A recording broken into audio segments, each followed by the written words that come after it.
Hi folks, Luke Holden here and welcome to this month's edition of Inside Unley. And before we look back on July, as I record this message, King William Road has just reopened following the major upgrades which have occurred and spanned the several weeks.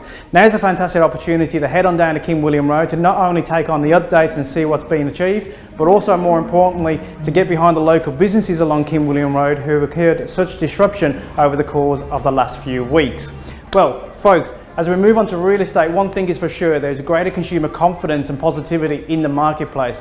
It's predominantly compounded by the lower interest rates and assessment rates that we're incurring right now, but also overall economic sentiment is positive as well. The number of new properties being released may be declining, with July falling a further 18% compared to the month of June.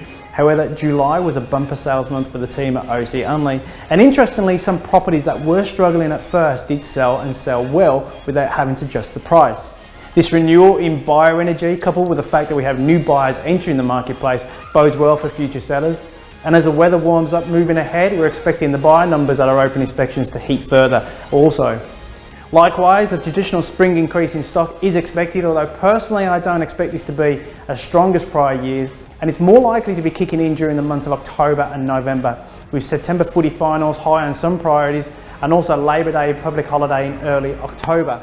If you're considering a sale this spring, then maybe you'd like to consider potentially bringing your timing forward to miss the increased competition in spring.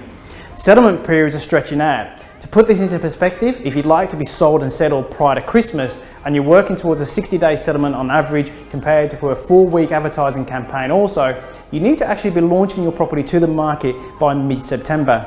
And with most people preparing their home for sale and often taking 2 to 3 weeks for this process, it means it's probably now's a good idea and now's the ideal time for you to start engaging and interviewing agents, obtaining recommendations and quotes for those works, and to develop a clear process and strategy to meet this timing. Well, next month is the start of spring. We're looking forward to catching up again, but until then, we look forward to seeing you out and about at our open inspections.